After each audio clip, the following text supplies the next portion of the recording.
So I still don't get it. You have a very good relationship with the LCS, and it lets you get away with not eating. But if you eat, for example, you have to be careful not to eat too much sugar. Can't you convince the LCS that it's not important what you eat? Yeah, probably could. Convince the LCS to change that. You could perhaps change the fact that, you know, I don't need to put on the glasses or other things like that. You could do that. In general, I don't do that. And I also eat.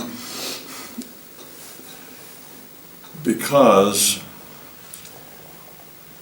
if you get in a habit, or if you, in general, manipulate your environment, your reality, to be the way you want it, that creates an artificial bubble around yourself. You begin to live in this bubble.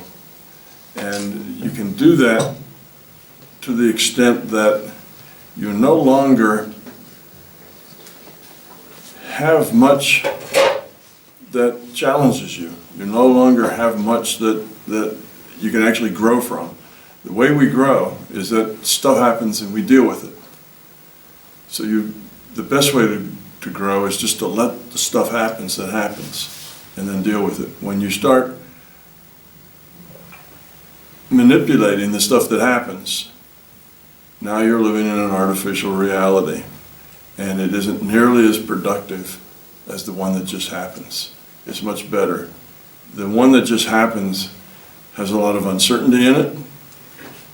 It's more varied,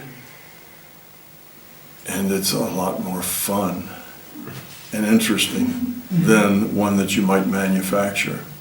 So those people that live in bubbles of their own manufacture eventually end up in a world that's kind of stale and uninteresting and uninspiring. Sort of like the lady, one of the last questions yesterday, there was a lady who was in her 60s. She said in her 7th decade. Sorry. She was in her 60s, and she was kind of in that space where she'd been there and done that, and there really wasn't much left, and she wasn't very interested in any of it. Well, that was part of the reason. She had isolated herself. She put herself in a little bubble. She made things work out pretty much the way she wanted, and it just wasn't any fun anymore. It wasn't real.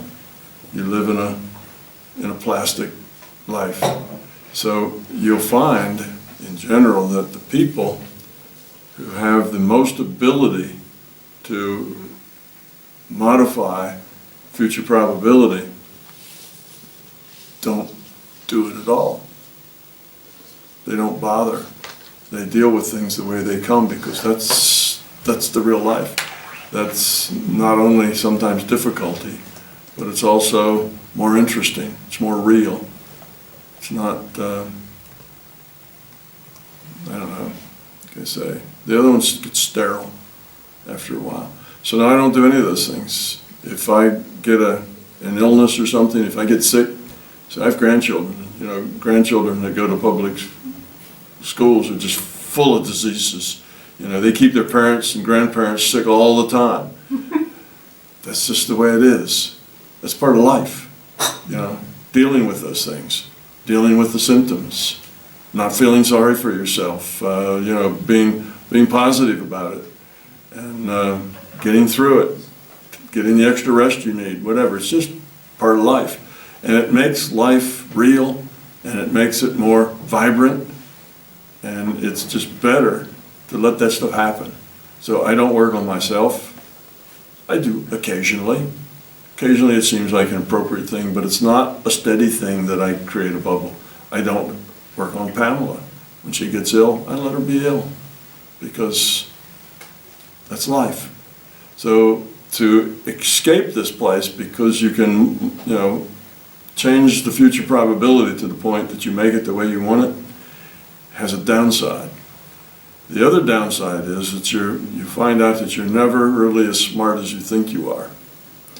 And if you try to arrange things and manipulate things, often you'll manipulate yourself into a position or a situation that is not helpful at all.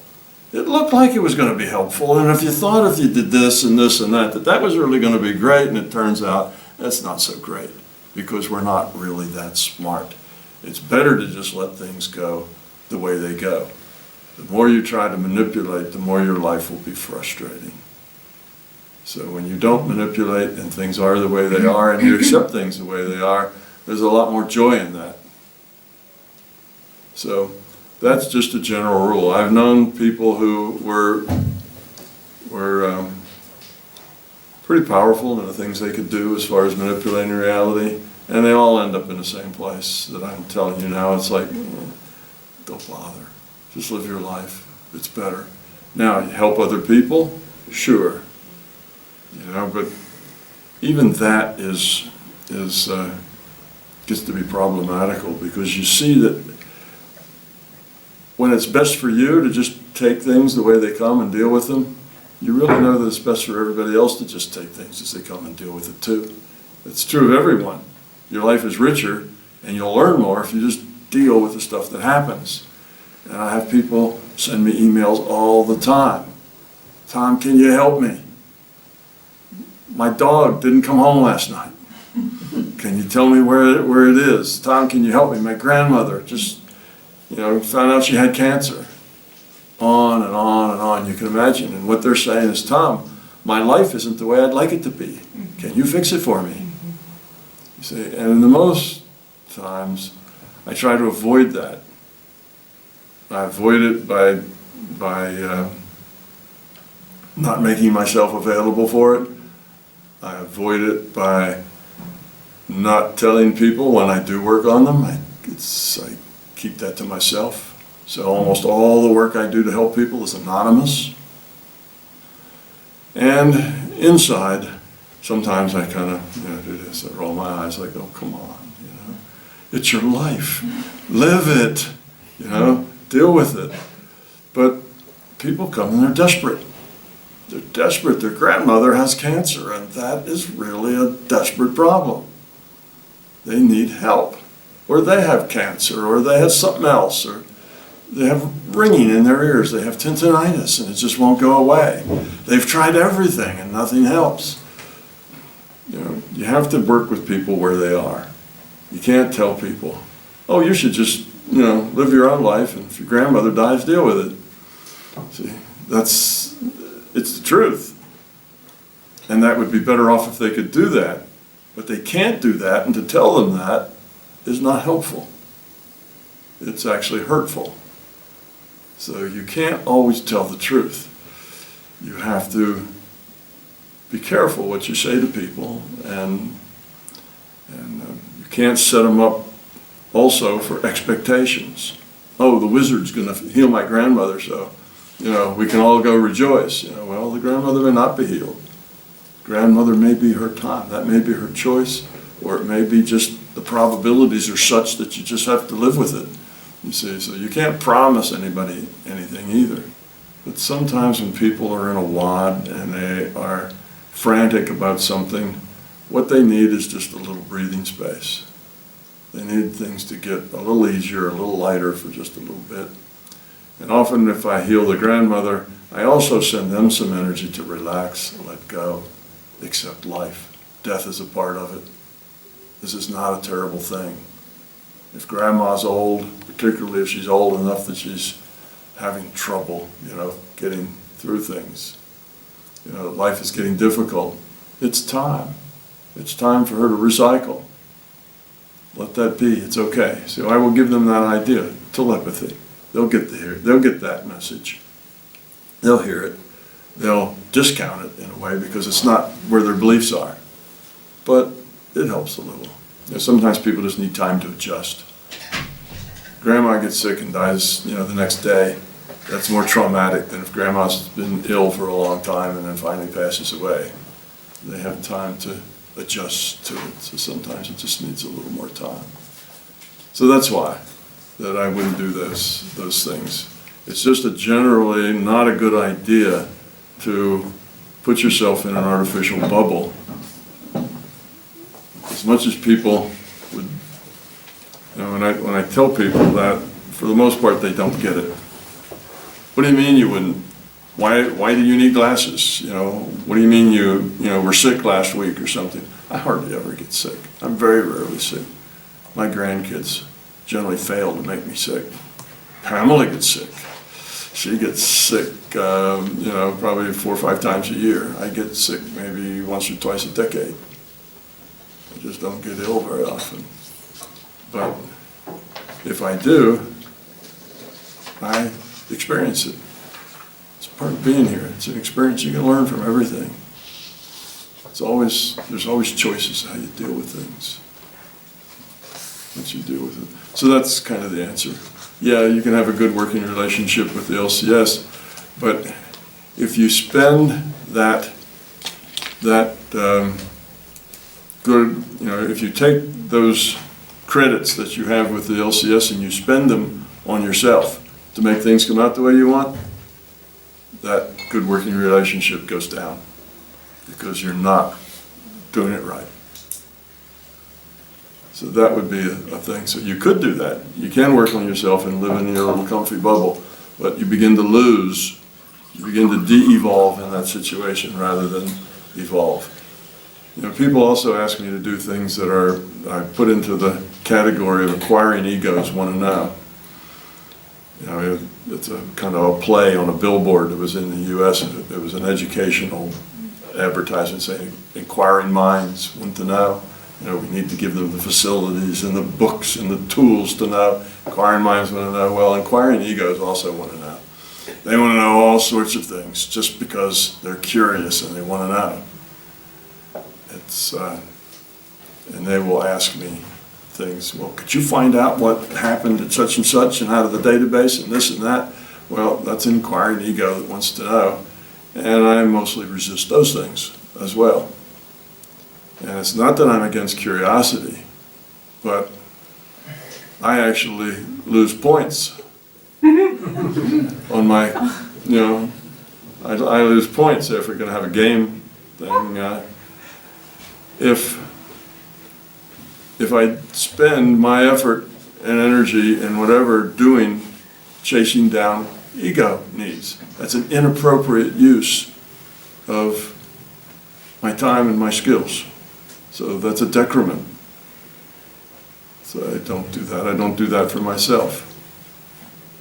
Didn't you ever want to know what happened at so-and-so, or how did this happen? Or, people always want to know things that have to do with their religion, They want to know stuff about their ancestors and other things. Isn't that a very important thing, actually, to know about the Jesus history and stuff, and if it was real, nothing the Son of God and stuff, but like that he was some, let's say, old consciousness or with a lot of wisdom or something that looked like that, and he actually could change probabilities and change objective reality, physical reality. So maybe it would be good for people to know that.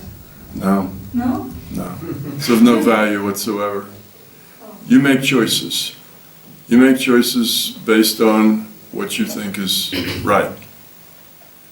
If you make choices based on what you believe, they generally don't come out as well.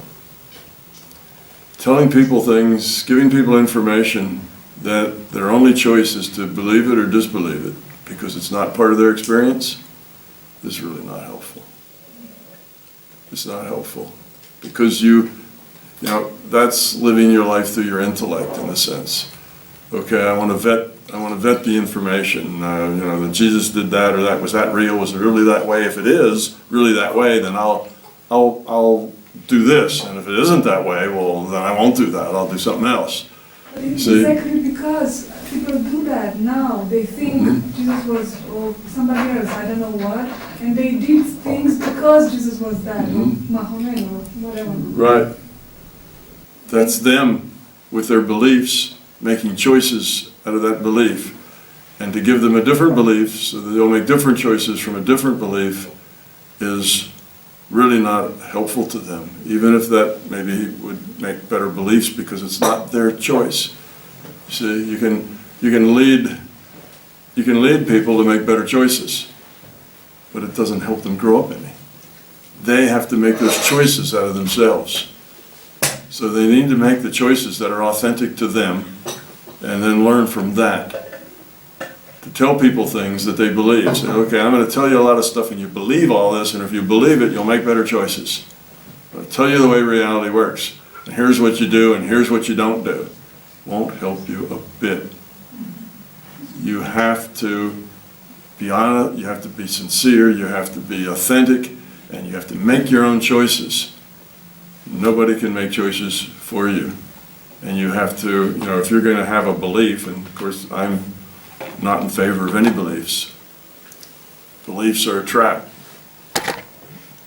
If you do have beliefs, then you have consequences to those beliefs.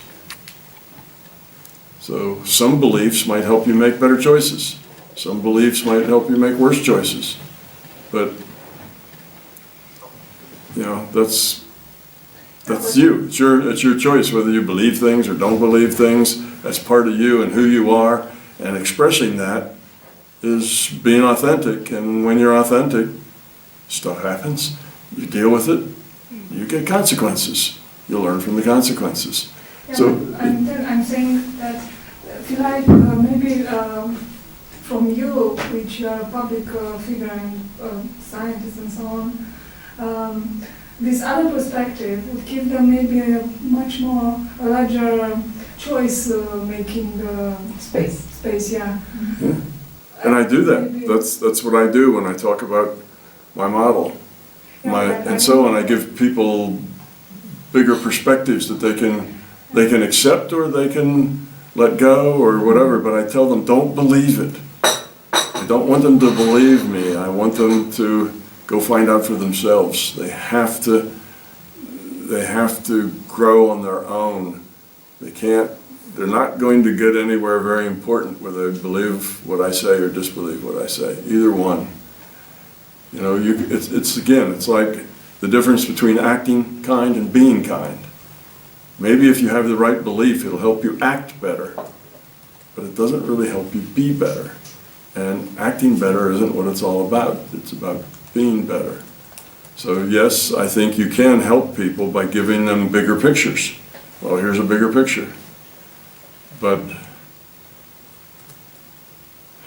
it won't help them very much unless they can take that bigger picture and internalize it and make it their own. And they're not going to take my picture and make it their own. They have to take what I tell them and create their own picture from that. If that helps them, that's good. But don't just take what I say and use that to make your choices. You can take what I say to help you create your own model, your own attitudes, your own thoughts. And then when you make choices, those choices will affect how you grow up. If you're just following orders, you don't learn much. Or following somebody else's direction. That's why you can have, lots and lots of people who have lots of beliefs, and the beliefs may make them more civilized. If you're a Buddhist or a Christian or something like that, you have this idea that you should be nice to people. It's about love, it's about giving, it's about turning the other cheek, it's not about being self-centered. Well, those are all good ideas. But if you only do them because you think you should, because that's your belief, they're not going to help you grow up much. So there's lots and lots of people that go to church, every Sunday and have for their whole life, and they're still self-centered, they're still greedy, they're still unhappy, they're still miserable.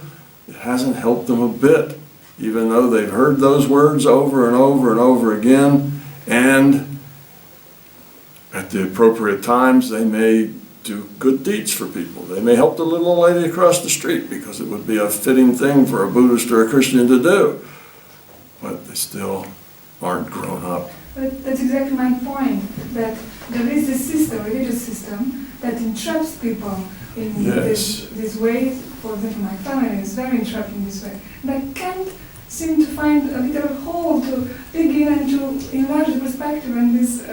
So not necessarily for me frustrating, but for them to have a freer space to choose and to live. Yes, you can't do much about that. That you're kind of stuck with that. You can do a little, but again, you can't tell people things they're not ready for. Well, you can, it just doesn't work. It doesn't help, you know, you just get blowback from that.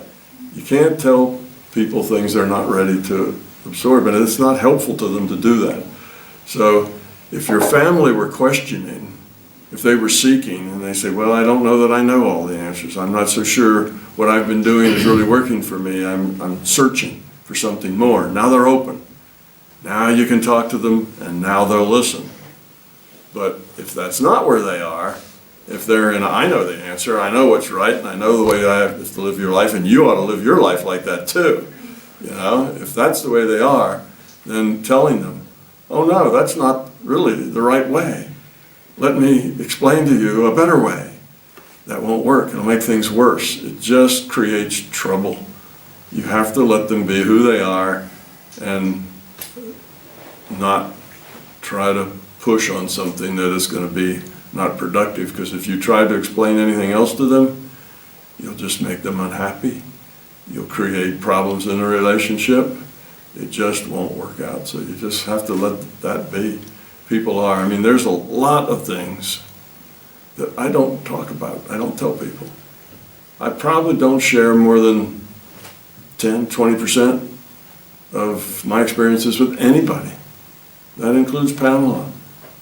With anybody. I just don't share them. I share just a small percentage. And the reason is, if I tell you things that you don't have any experience to connect to it, you either can believe it or disbelieve it, that's it. You don't have any personal experience that you can actually take it in and do something productive with it, then there's no point. And basically, it turns out to be a negative. If I tell you things like that, then almost everybody has this idea of, if it's not my experience, then it couldn't possibly be real. It's almost like we have this internal sense of being omniscient. And if we haven't experienced it, and if we don't understand it, and if it doesn't make sense to us, then it's probably phony. It's probably not right. It's probably a trick of some sort. See? That's just the way we are. We judge the world by how much we know. And we may only know that much out of that much, but that's how we judge the world. And the way it works, that if this is this is the extent of your knowledge and understanding, everything from here down you understand because you've experienced it. You've worked with it. It's part of your life. When somebody talks to you about something that isn't in this set, it's over here in this set. It's not part of your experience. As much as it is away from your experience, the dumber and dumber it looks.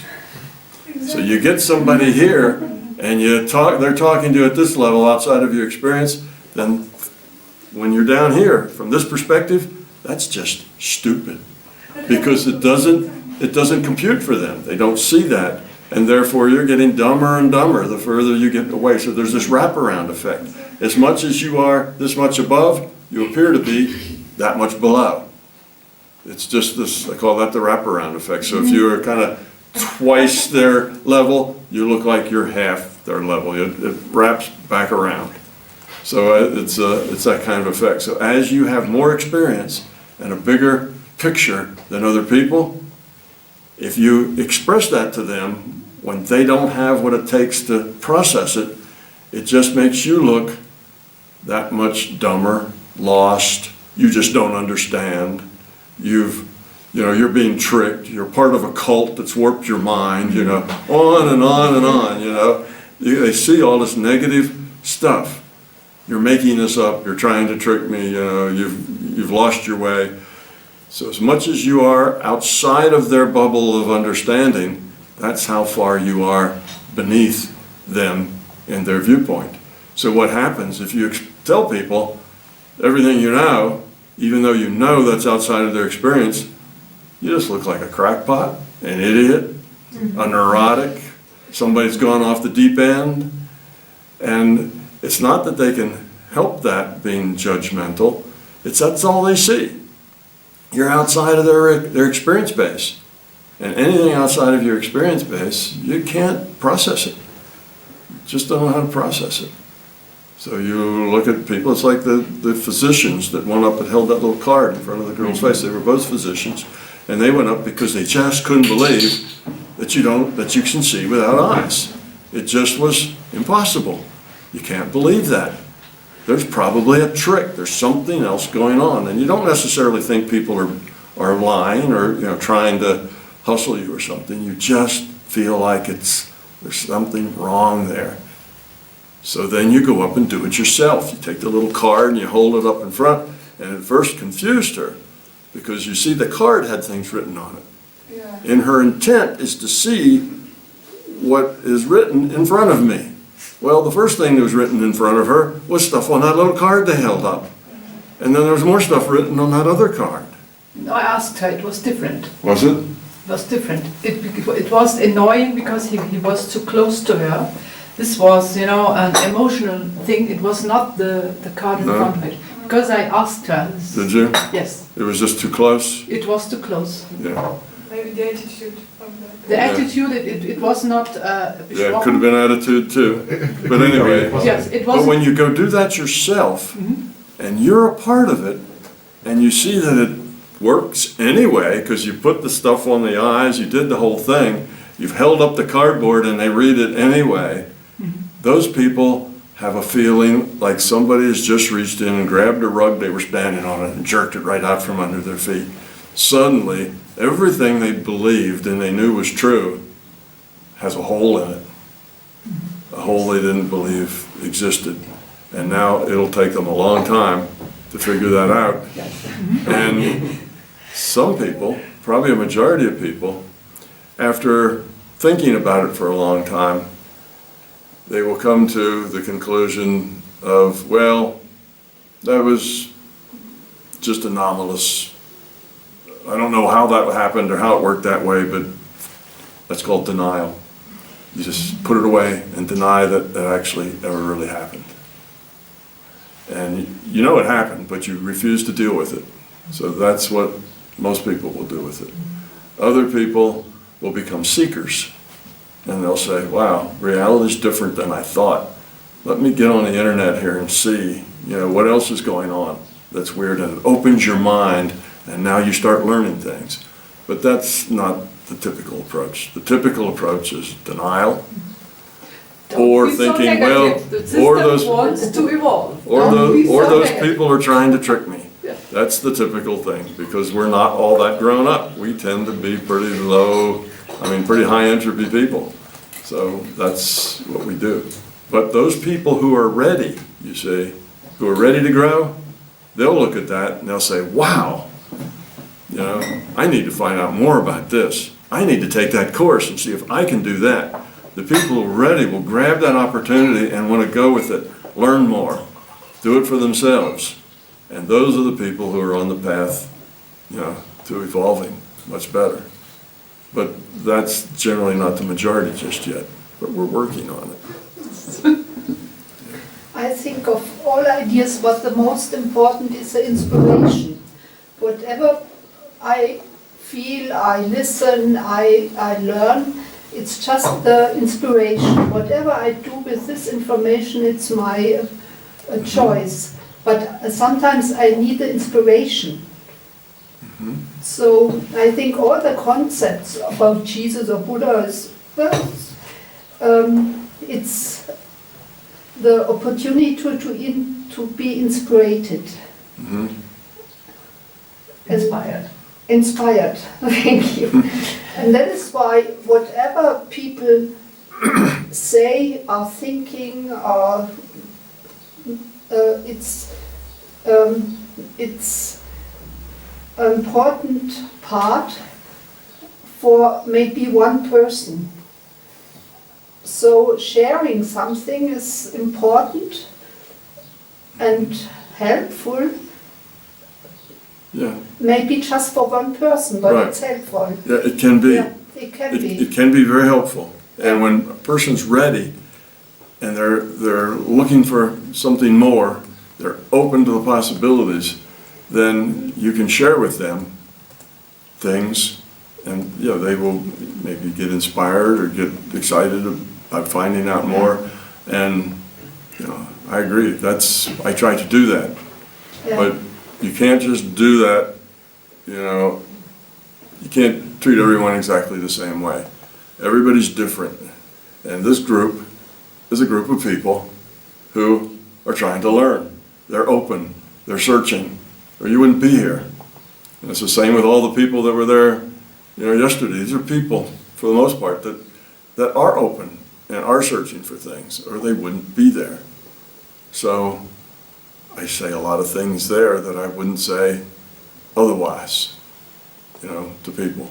And if I'm one-on-one with people, I'll be able to judge where they are, and I'll give them as much information as I think they can use.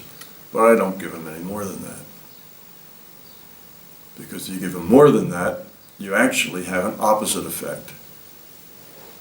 You make it to where they start pushing back, or it creates more negative response rather than a positive response. So communication is always like that. When you communicate, you have to start from where that person is. If you're communicating to another person, you got to start where they are, wherever their mindset is, what they understand, what their background is. You start there. And if you're trying to give them something outside of their own experience, you give them a little tiny step. You say, all right, here's just a little step further than where you are. Think about that. And you let that be. And if they do think about that, and they take that bait, and they think about it, and they get to that place, and then you talk about it a little bit more, and okay, they've got that, then you give them another little step. And that's the way you help people seek and find. If you go right in and give them the whole, kind of load the whole thing on, and they can't do it, they'll shut you out. You're just some kind of wacko. And they're not going to process any of it because you didn't go where they were. You tried to make them come to where you are. Oh, here I am. I'm just going to tell you the way it is, and you need to come to be where I am to understand it. Well, you can't communicate with people like that. That's not communication.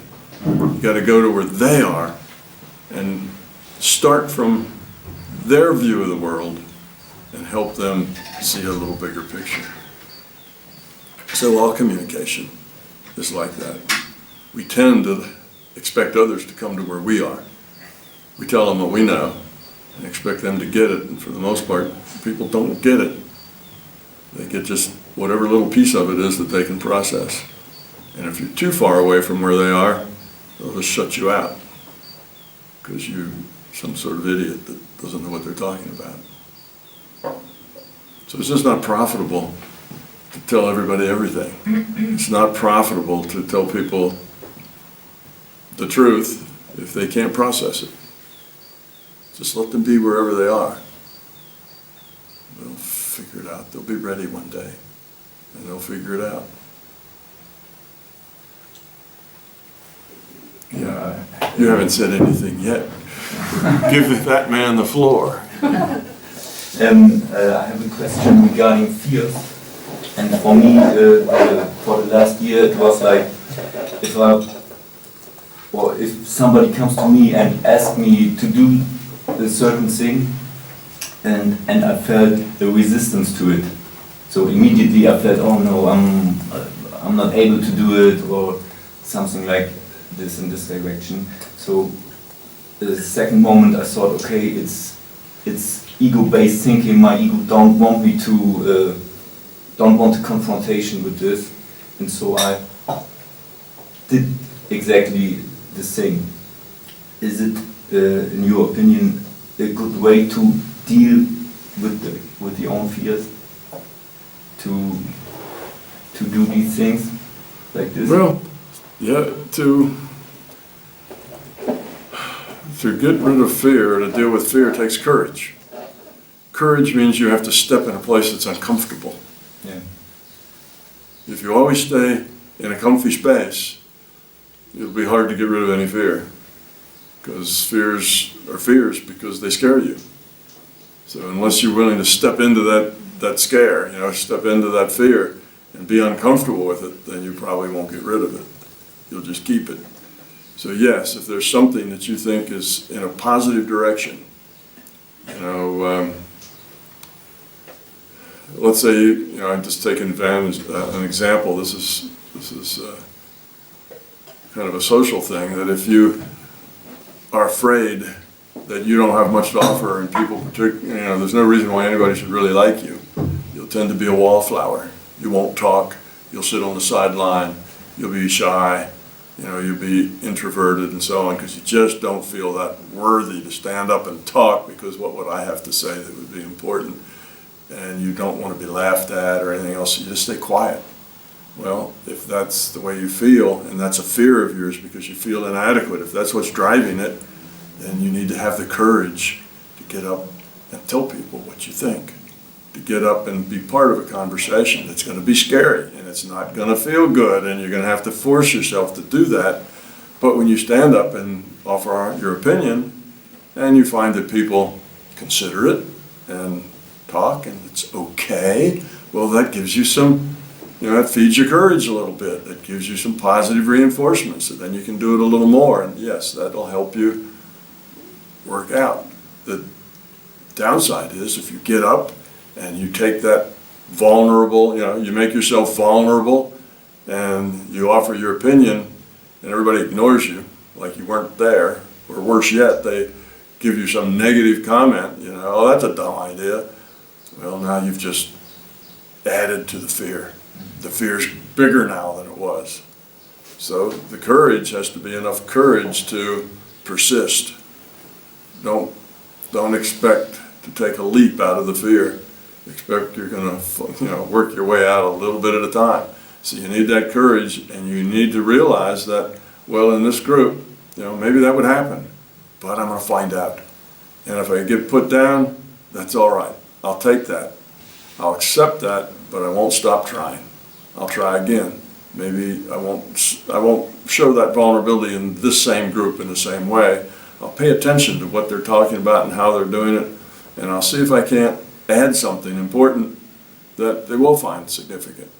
Or I just need a better set of friends. I need to hang out. I just need to hang out with better people. For those people who are also self-centered, that they like picking on other people because it makes them feel big.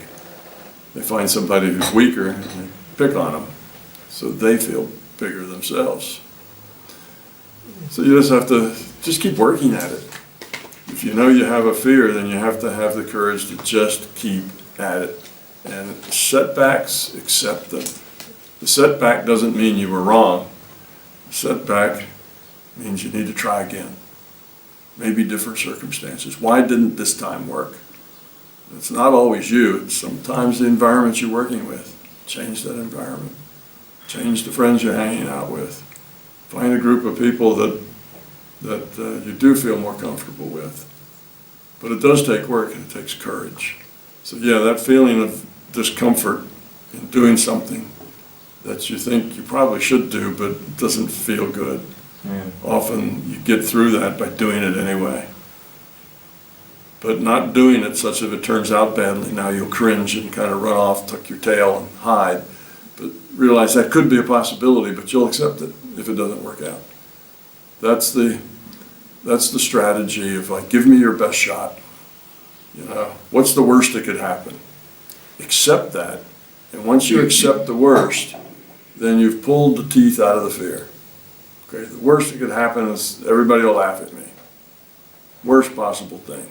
I'll feel terrible. But I accept that because I want to grow up and I want to, move out of the space that I'm in. It's not a good space. So I will accept that. All right, if everybody laughs at me, I'll laugh with them and I'll change. I'll do it differently next time. I'll find a different group or a different way of expressing myself, or I won't stutter when I talk or whatever. You just go work on something else. And but keep at it. Because once you've accepted the worst, then the fear can't really bite you anymore. You've pulled its teeth. You accept it. It's okay. So what's the worst that could happen here? All right, people don't like me. That's the worst thing. Everybody will think I'm an idiot. All right, I'll try it anyway. I accept it. If they think I'm an idiot, I'll find some other group to hang out with. You know, that sort of thing. So then you get up and maybe if everybody thinks you're an idiot, well, you found out this wasn't a good group for you to hang out with. You need to go someplace else. That's an important piece of information. Go find other friends. People who are more open-minded and more, you know, more likely to have a positive response. But it doesn't ruin you. It doesn't trash you. It doesn't make you want to go crawl up in fetal position and feel sorry for yourself. So that's the courage. That's what I'm talking about. Courage. It takes courage to do that. But it works. And what most people find most of the time is when they stretch out and speak when they were afraid to, people do respond to it. People do like it. It is accepted as a good input to the conversation. Particularly because when you're in that position, you think kind of long and hard about what you're going to say and its significance, whereas most people don't think that you know, the mouth just runs without their head being connected to it. They just talk and all kinds of silliness comes out and all kinds of stuff. And that's kind of typical for somebody who just really thinks about what they're going to say and how significant it might be. They have a much higher chance of actually saying something that everybody goes, wow, that was a good idea. Because most people don't think too much before they speak. Speak first, think later is what we mostly do. Yes. Yeah, really. I want to return to the earlier discussion we had about human evolution and progress, because I think there was an important aspect that was missing there, and that is that I think that we are in a race of time, because we are trashing our playground. We are in a continuous ecological disaster, and we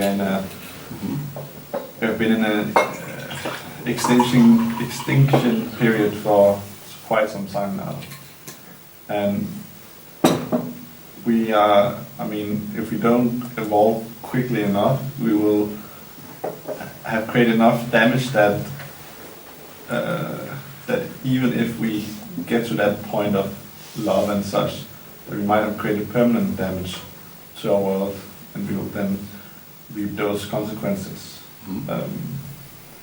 But I think it's something there's not enough awareness on, that we have created a lot of damage, and it's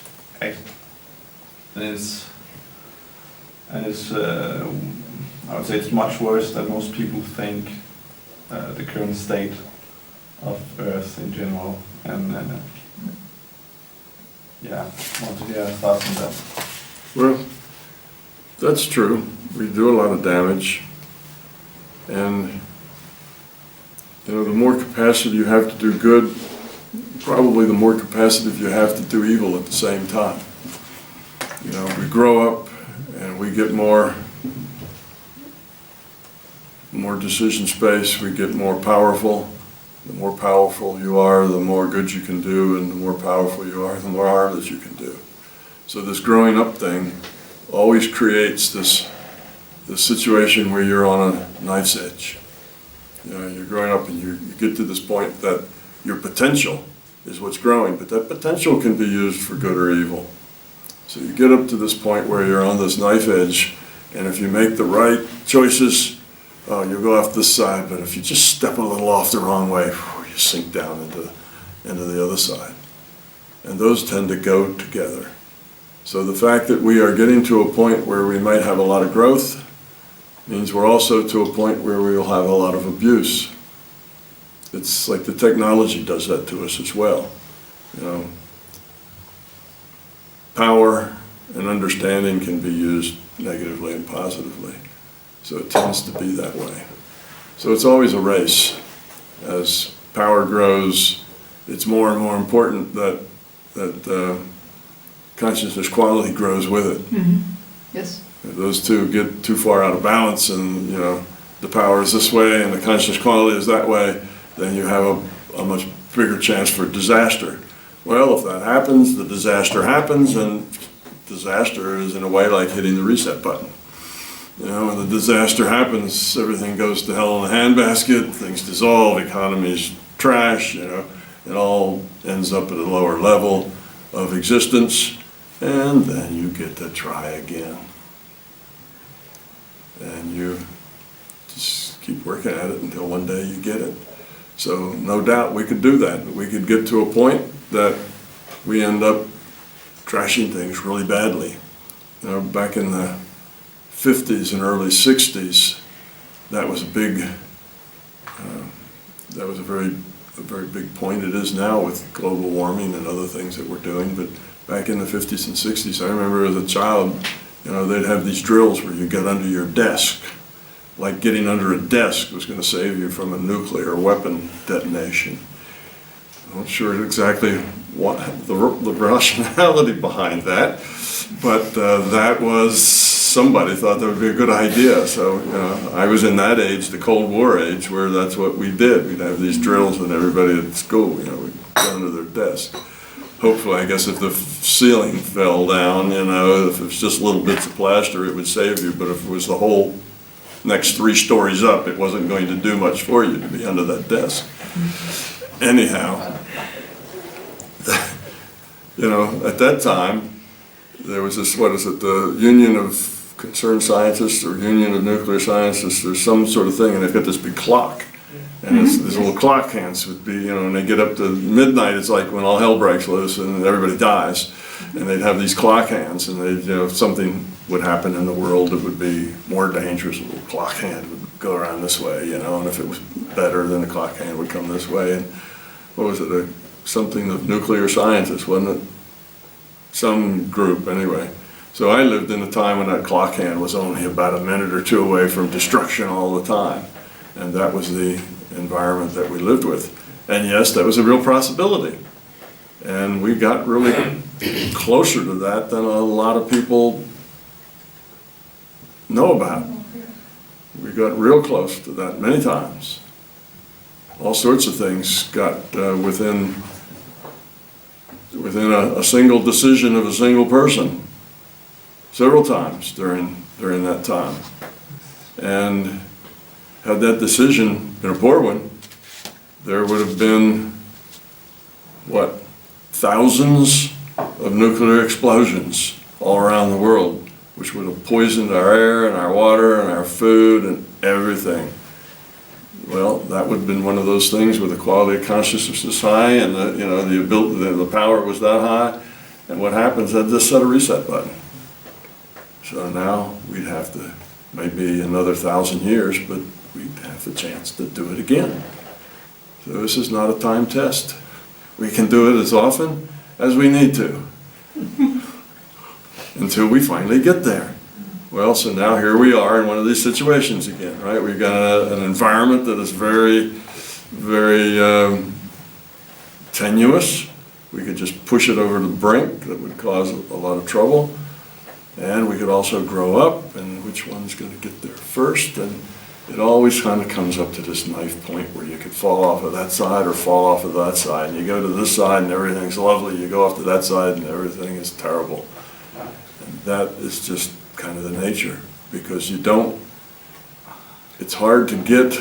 See, when the Buddha was around, okay, the Buddha explored inner space, got a lot of right answers, and told people. And people who heard the right answers and they were ready to grow, they grew, and a little group kind of grew around him. And that group spread out and so on. But it's real local. It didn't affect the world. It just affected a few people. Well, then it spread around to a section of the world. But as it spread, of course, it gets diluted. And rituals come in, and dogma comes in, and this school doesn't like that school, again, because they think they have the way and the other one is wrong. So you have, that goes on. So this just happens, but it's all local. And there's always been people through all ages, all countries, all places who explored inner space and got the right answers. But they've always been, we got a hard break for lunch, right? Well, can I wind up in 30 seconds? They've always been spread out all over. So now we have the technology to make the world a small place, right? The technology has grown. And now we can spread these ideas over millions and millions of people in months and days. So we have an opportunity to share these ideas widely, not just in little groups of disciples, but that same power that gives us that and makes the world more of a village than this vast place, that same power gives us also destructive. That same technology helps us destroy. So that's why you always end up with this knife edge. You get to the point where you can really do a lot of good, you're also going to be at a point where you can really do a lot of harm. And there's always the race going on, and if you do a lot of harm, well, then you get to start over. So that's kind of the way to look at it. So we got a shot at it now, this next few decades, and we'll see which way we go. It's not a done deal.